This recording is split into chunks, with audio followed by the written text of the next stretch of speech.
Hi, my name is Susan Alexander, and I didn't have a choice when it came to retiring. Hello, and welcome to the Redirect Podcast, where we have spirited conversations and tell stories about finding purpose in retirement. For us, retirement isn't an ending, it's a beginning. Time to redirect your energy, wisdom, and passion toward new horizons. Whether you've recently retired, are planning for that transition, or are years into this journey, this podcast is your companion in navigating this meaningful chapter of life. Adam, Curt, it's good to be here. And honestly, it's probably good to be anywhere when you're my age. But I'm really happy to be with you guys today on the Redirect Podcast, and really excited about our conversation. But before we get into it, as always, I have a question. Have either of you ever been fired from a job? And if so, how did you deal with it? Curt, I'm going to start with you. Well, Dale, it is great to be with you, and I'm glad that you're here today. As far as the question about being fired, yes, I have been fired. It was my second job in my career, and that was working for the Pennsylvania Special Olympics Organization. I was the director of games and competition, responsible for the state of Pennsylvania and making sure that all the athletes were training in preparation for games to be able to perform at the games with consistent rules and all that kind of stuff. Was there for a number of years, enjoyed it, a great experience. And then there was some times where we had a change of an executive director, and I was sort of hinting myself to go in that direction as a very young and cocky individual. And unfortunately did not receive a good feedback from that. And the people there advised me that they would give me 4 to 6 months in order to find something and transition on out. How I felt at the time, it was devastating. But looking back on it, I was a young kid that sort of wanted more than what he was deserved. And as a result, I had a lot of pride that was just broken down and make me realize that I wasn't as great as I thought I was. The outcome of it was phenomenal in the sense that it got me into my sales career and working with sporting goods, which I spent a 35-year career doing and was quite successful with it. So something that was devastating at the time did end up to be a very good thing in the long run. Hey, Adam, how about you? I think the closest I came to being fired, I was working for a company that had engaged over the course of a long period of time into some practices that were a little less than ideal for client safety. And I brought this to leadership's attention, and those conversations didn't go well. And I think they just expected me to kind of walk away from the topic. And I just couldn't. There was such a risk at the time. And so I kept pressing on it. And eventually I found myself with a new piece of paper having been slid across the table. And they said, here are your options. We have a new employment agreement offer for you, or we can go our separate ways. Take the day to think about it. And I was just stuck. I had a really good job. I enjoyed what I was doing. I was thriving in my career. And then my wife said, if that's the kind of agreement that you can be happy with and you can sleep at night, then you should sign it. It was the perfect answer. Immediately, I knew exactly what to do. I was not going to sign it. So it was very clever of her. And the next day, I was out of a job. How did I handle it? I called my friend after that conversation with my wife, and I said, "Hey, I'm on the street." He said, "Can you start at noon tomorrow?" So I walked in with the declining to sign the new agreement, and I was working somewhere else by noon. I was very fortunate. Boy, my experience a little bit different. I'd actually been part of a company that I helped start. Was there about 16 years, and the other partners wanted to go in a different direction. The business that I started, as well as the people that were working at me leading it, were let go. They didn't want to be in that business anymore. So not only did I go, so did the business, and I saw it as a massive opportunity. It was devastating. I mean, anytime you get any kind of news that somebody doesn't want what you're doing as part of the company. It's a big deal, but I knew it was a big opportunity. I went and started my own company doing just that. Best thing that ever happened, focusing strictly on just what we wanted to do. And that was creating big corporate experiences around the world, and did so. So got to get over the feeling of rejection, but see it as an opportunity. Yeah. And man, I did. That's great. And took off, and never looked back. But it was the best thing ever happened. So Today's friend of the Redirect podcast is Susan Alexander. In 2015, Susan experienced a significant redirection when, after a 31-year career at Sotheby's, a 250-year-old company known as the world's premier destination for art and luxury through auctions and buy now channels, she was let go. Upon being released from her role as executive vice president and chief human resources officer, Susan experimented in being a consultant, being a champion of talent development, and having a reputation for identifying and celebrating the unique capabilities of others. She felt this was her next natural step. However, Susan's curiosity got the best of her when she decided to enroll in the Stanford Distinguished Careers Institute. In doing so, Susan's eyes were opened to the opportunity of learning and pursuing new interests, with one of those opportunities being becoming an ambassador for the Stanford Center on Longevity. Susan, welcome to the Redirect Podcast. Thanks. Susan, we're glad that you're here to tell that story, and we can't wait to hear your take on that opening question. We have discussed in the past that nuance of forced retirement and how most people, like better than half of the folks as they retire, do not retire on their own terms. Some of those stats look like 35% of early retirees have personal or family hardships, and that contributes to the end of their career. 31% retire because they were pushed out by their company, and only a third of retirees retire on their own terms. I think that's such an overlooked stat, because we tend to imagine this gradual descent from your career into a nice, easy landing on in a very comfortable spot. And it turns out that like 2/3 of folks, it's thrust upon them, either because of circumstances within their own lives that they can't control, or circumstances from the company. So you've had one of those instances, right? So why don't you tell us about your story, Susan? Well, I thought I would be the best positioned person in the company to help a new CEO navigate this crazy world that we had created, a global company with people in 40 different countries. And on his first day, he fired me. So I was really shocked. But I have to say, after a week, I was grateful. And most of my colleagues envied me. I didn't have to watch a new CEO dismantle the amazing culture we had built over 30 years. My severance package paid off my mortgage and put my kids to grad school. And or I think everything in life is connected and organically leads us to the next opportunity. And in each of the cases you guys shared, like a door closed and a window opened.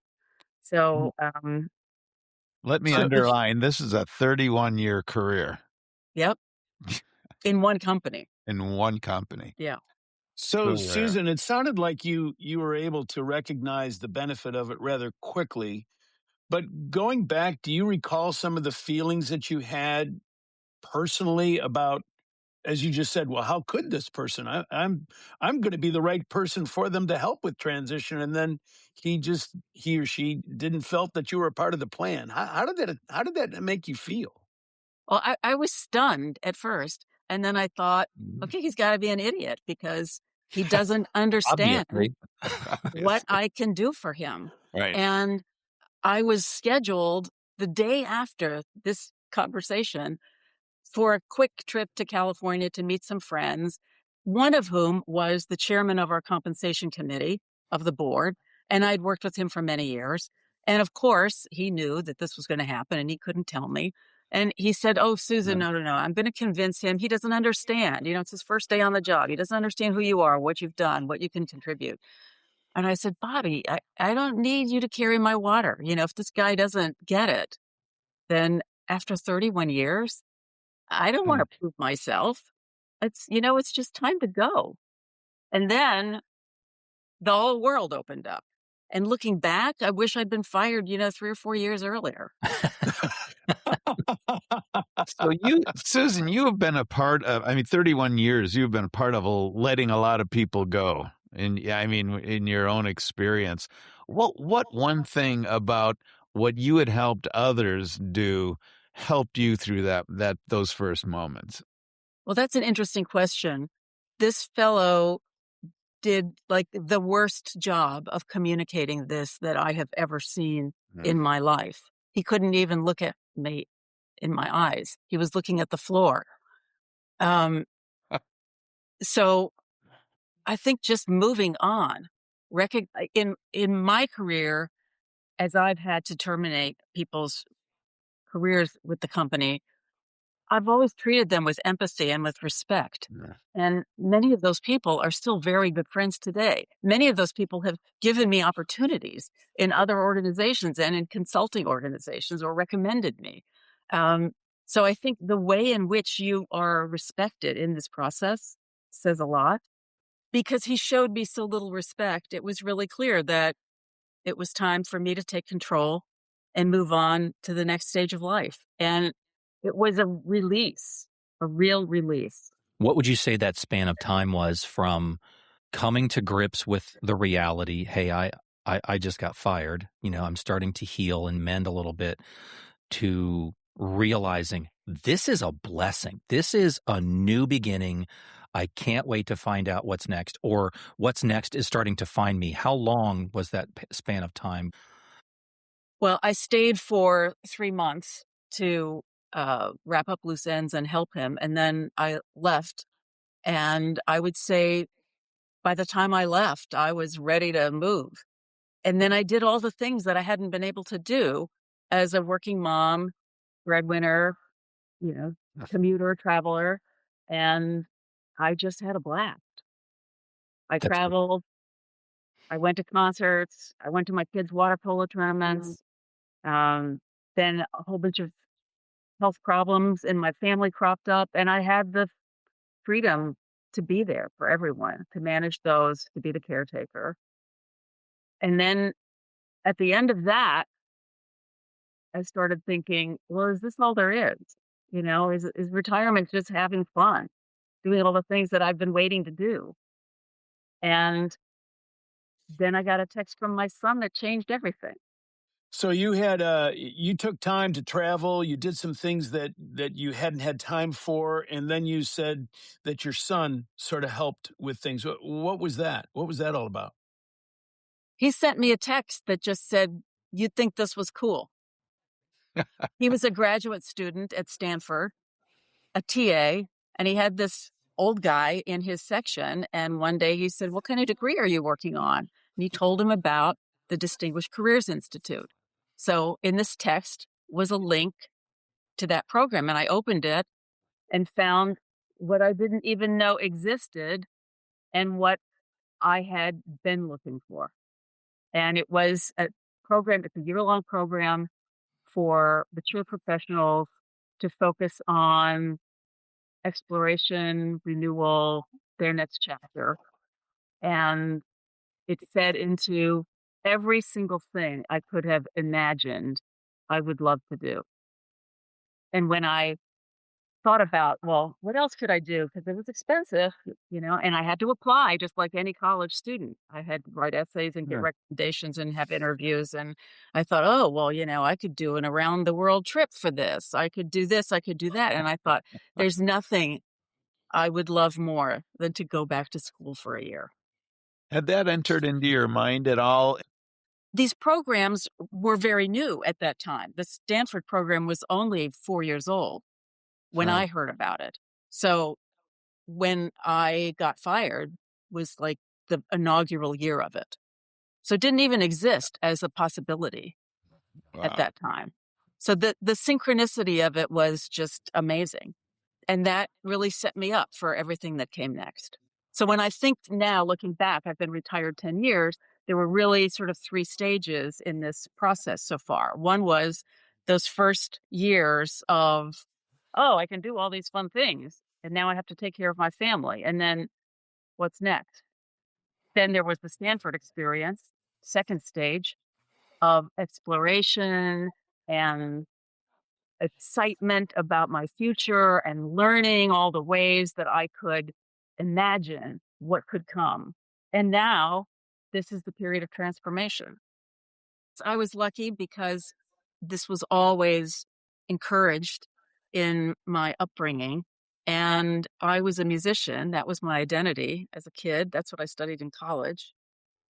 You learn a lot from being in the creative arts and the performing arts. But more than that, I think it's just a part of who I am. Curiosity has always allowed me to unleash my full capabilities, become the fullest expression of myself, to see the world from new perspectives, from others' lived experiences, not just my own, to learn from the past, to imagine the future, and to connect with people and ideas. So curiosity is sort of the fuel that I run on. A day in the life of curiosity. Yesterday, I went to an amazing exhibition on Raphael at the Metropolitan Museum. Then I walked up to the Cooper Hewitt and saw an incredible exhibition of large format photographs of manufacturing operations, of making a Steinway piano, making pencils and erasers, making a jet engine. Unbelievable. Um, then a friend of mine invited me to a Hindu ceremony at her home, which is some sort of devotion of chanting and ritual for peace. I had no clue what was going on. At one point, I nodded off and opened my eyes then and realized everyone else has their eyes closed. So, okay, I wasn't busted. It was a fascinating experience to see another person's spiritual and devotional practice. And, I'm having dinner with her and we'll get the download of what that was all about later. And then somebody that I'm talking with who is at that event turns out is connected to my very best friend and all of her philanthropic interests. I mean, that all came from just doing something unknown. But it is stepping out.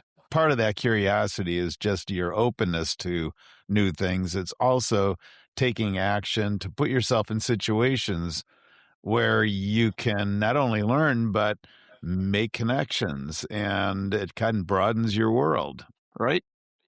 Yes, but I think some people look at that as big risk taking. And Mm. I look at it as small risk taking. Those little baby steps. Start the conversation with the person next to you. How hard is that? How would you say that element of curiosity in your life helped you in your career? And more specifically, how do you think that's going to help you as you go on in the future? My curiosity and ability to see unusual connections and a willingness to take risks has always opened doors for me and prepared me for opportunities that I never could have imagined. The opportunity to move to New York City and work for Sotheby's when I was 30 years old, I mean, that never entered my consciousness. But today, looking backwards, I can see a very clear thread throughout my life of each thing Mm. leading to the next and each experience and opportunity and all the hard ones, preparing for the next. I mean, when I was at Sotheby's in 2000, there was a Department of Justice investigation began. This wasn't the first time. This time it seemed a little different. And then all of a sudden, one of our board members came to tell us that our CEO and our chairman were being removed. And over President's Day weekend, the senior leadership of the company had to figure out how to operate the company on Tuesday. Like, what can prepare you for that? Yeah. Nothing. How can you even imagine that could happen in your career? But all of the years up to that point, building relationships with my colleagues of trust, of authenticity, of working closely together. That's what got us through this horrific period of time. And almost all the executives and senior specialists in the company threatened to leave. Our stock went from 57 to 7. The company almost went bankrupt. And it was a nightmare.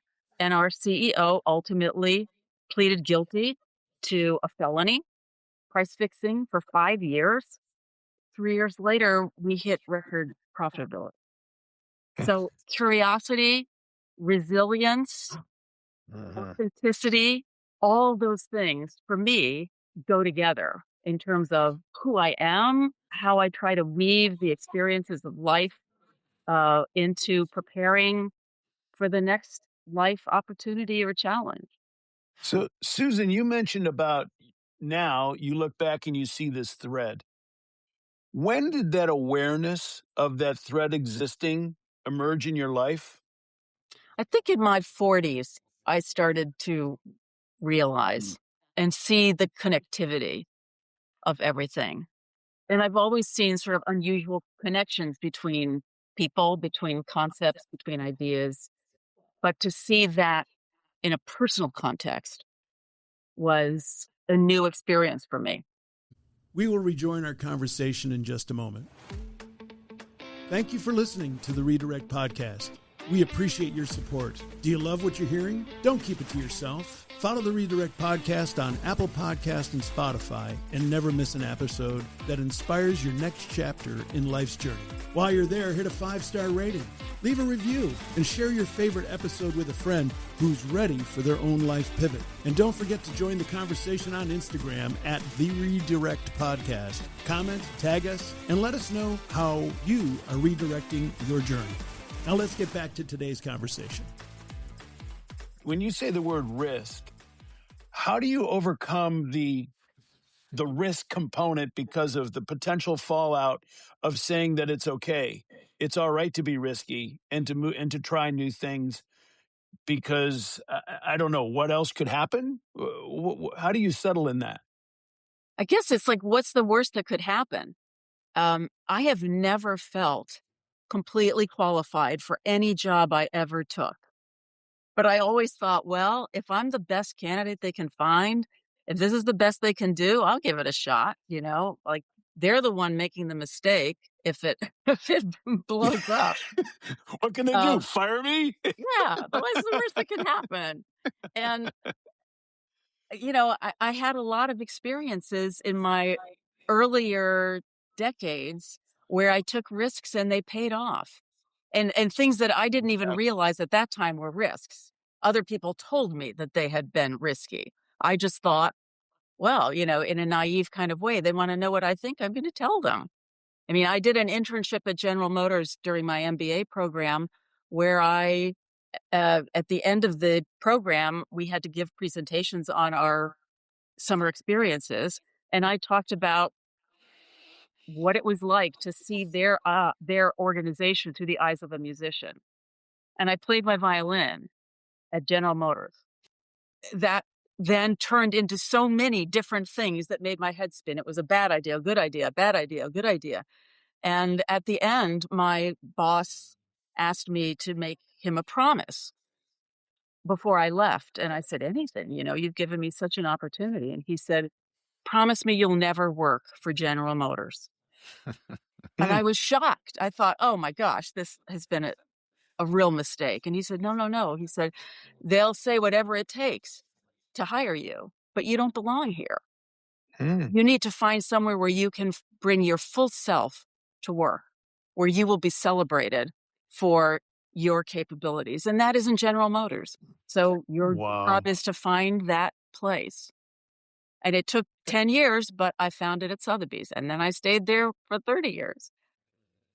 That was awesome to have somebody like that in a position that person was, that was not necessarily thinking of the corporate entity, but was thinking of you, the person, and sort of saying, we don't want to clip your wings. You need to go other places.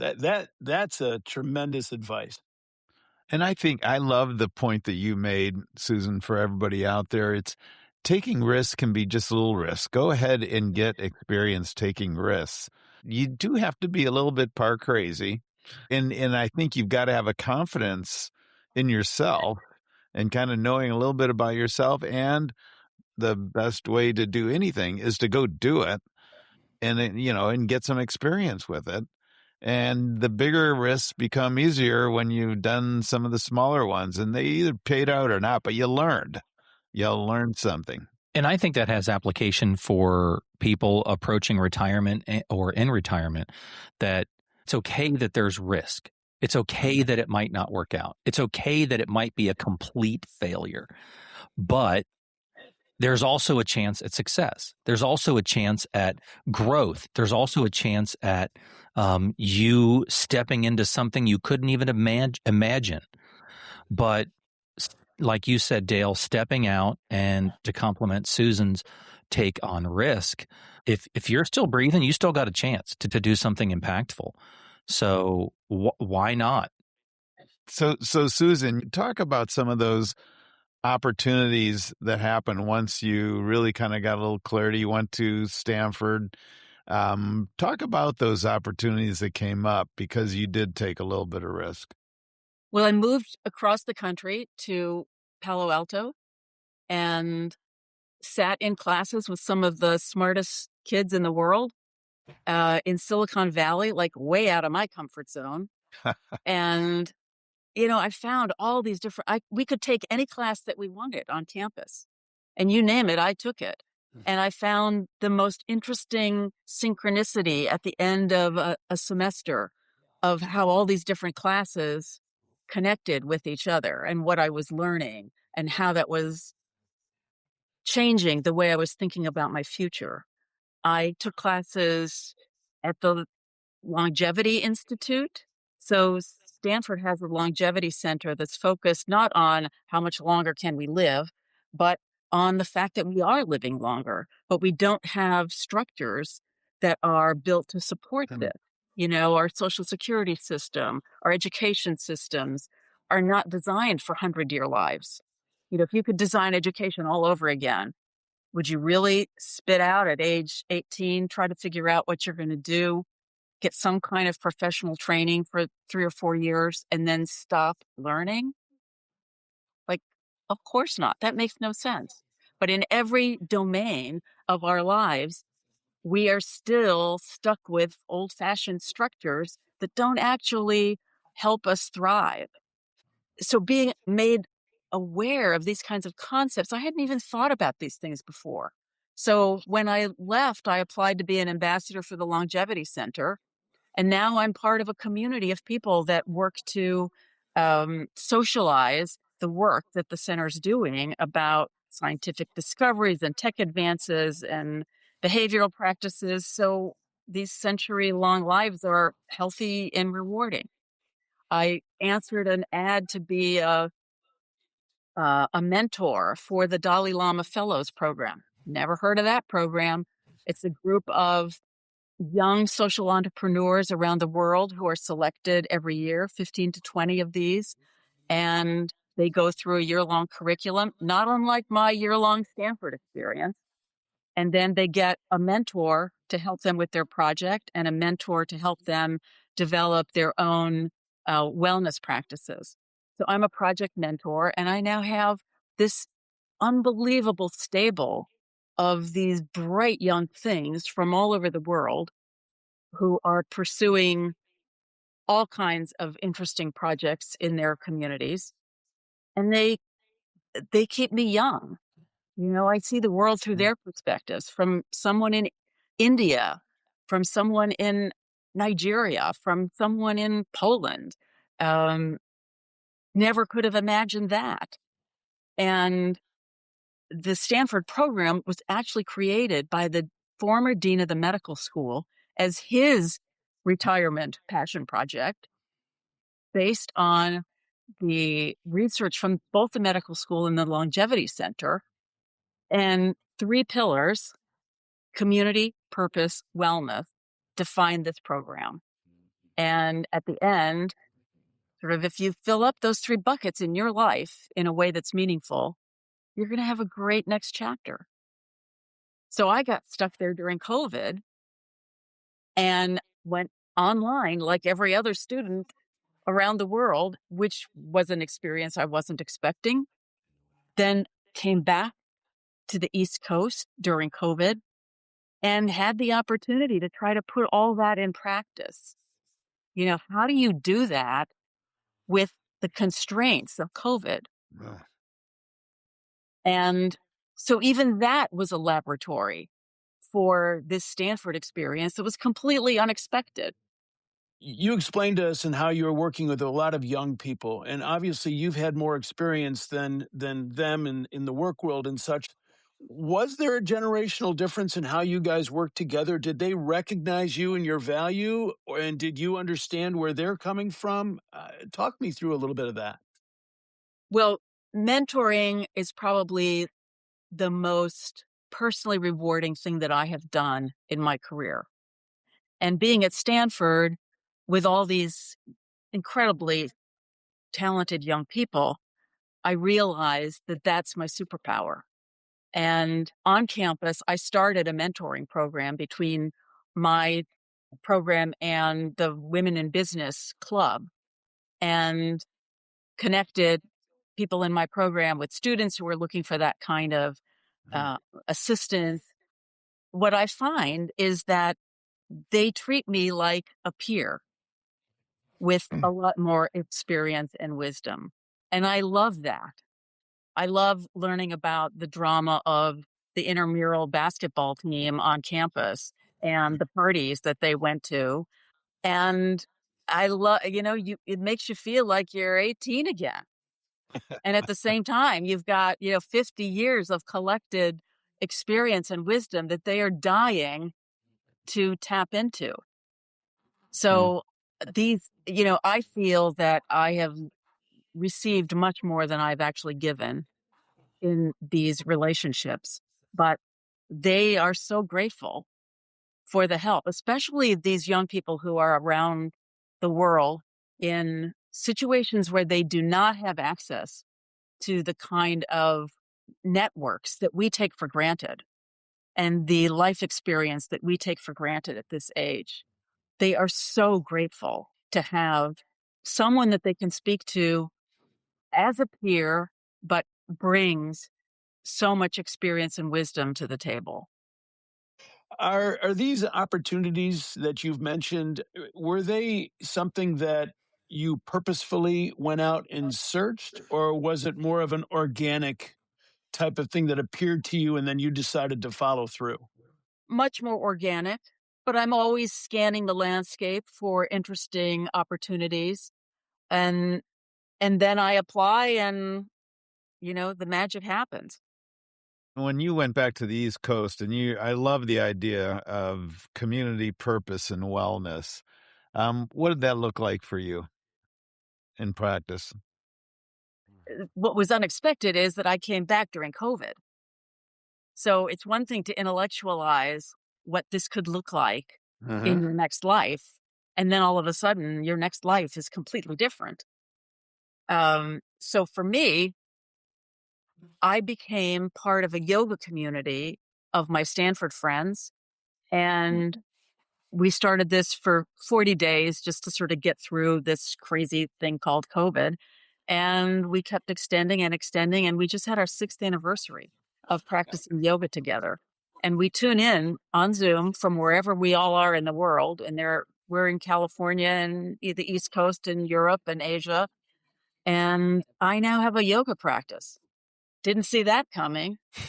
Uh, I hadn't practiced anything since I stopped practicing my violin. And now to think that I have a yoga practice, it's kind of hard to believe.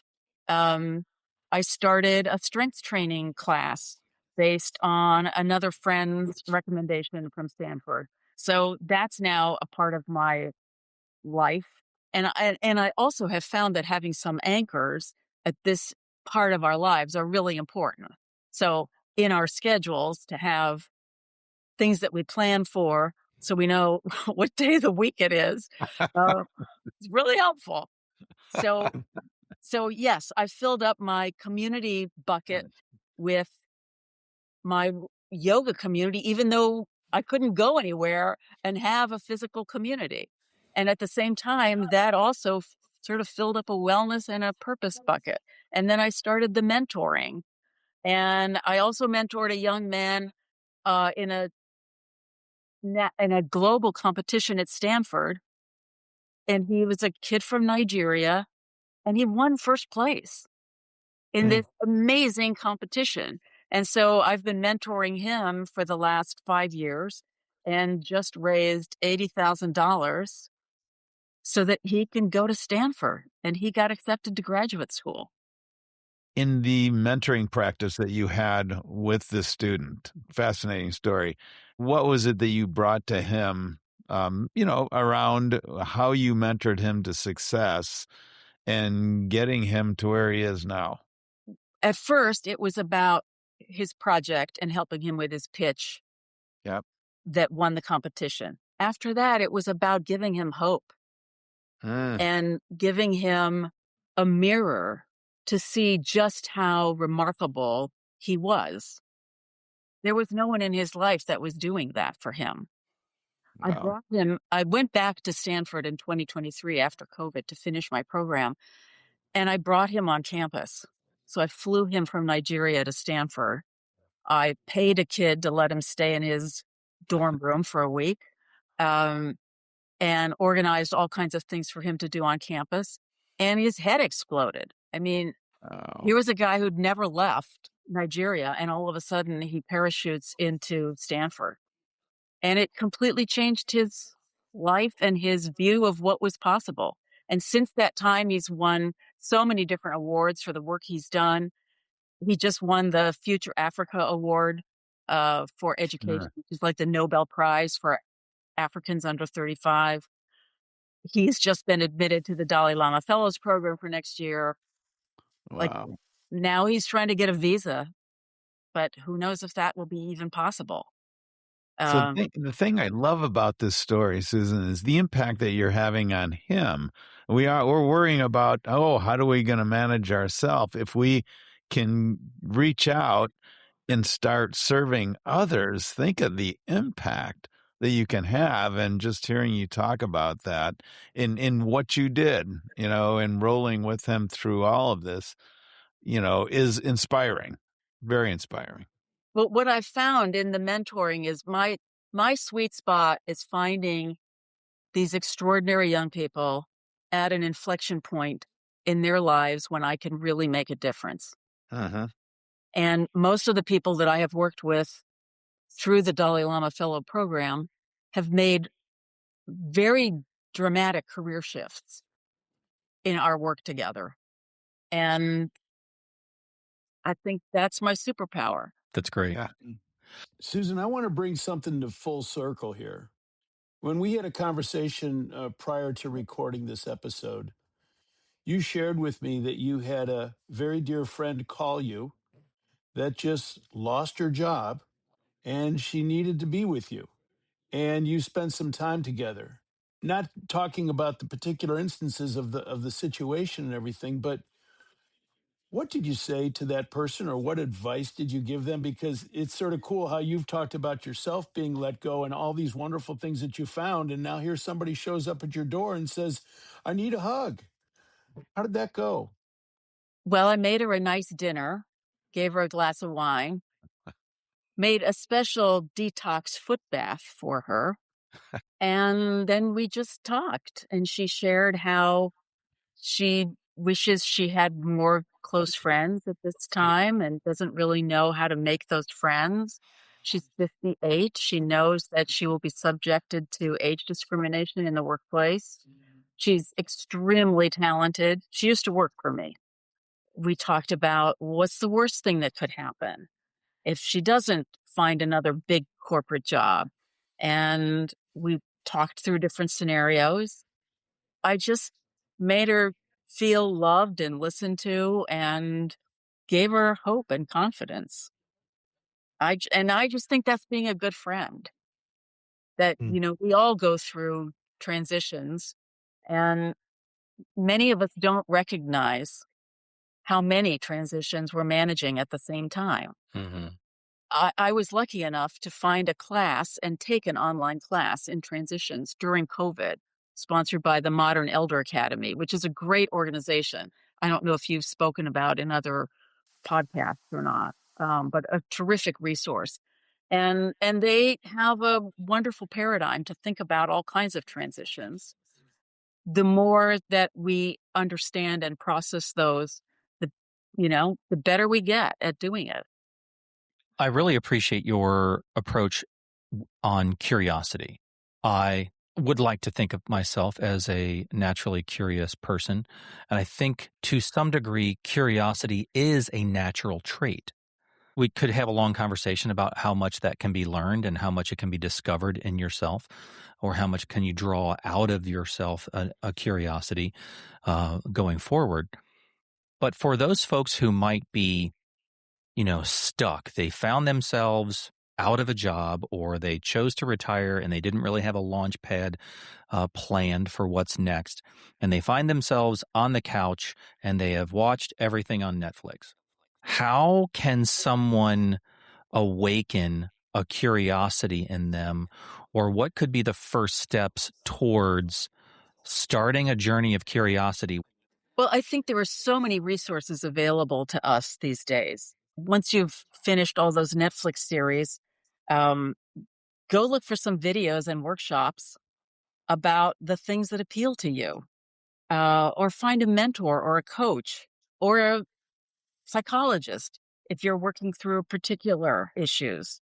As I said, there are organizations like the Modern Elder Academy that have so many fabulous workshops about midlife and beyond, and how to unleash your potential and how to find that superpower that you have been developing all of these years. And here's your opportunity to actually have the time to drill down and figure out how you can use this. I also think for me, it's all about focusing on others. This is the opportunity now to use all of that experience you have on behalf of the greater good. I would say directly to your question, Adam, a growth mindset is aligned with curiosity.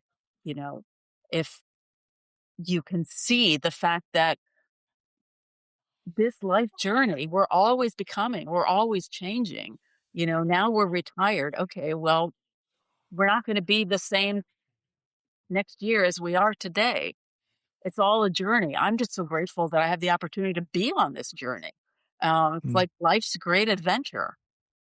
And then I think your friends, finding the right friend group. And if you don't have them now, go find them and, take that watercolor class you want, or that photography class, or learn to sail, or play the ukulele, whatever those things are that have been way in the back of your mind, just try one of them.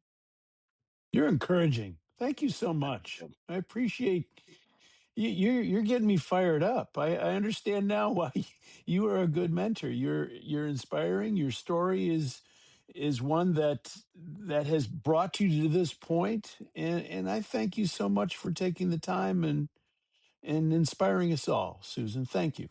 And I love the through thread of your life being curious, but where you ended up with mentoring and the power of mentoring.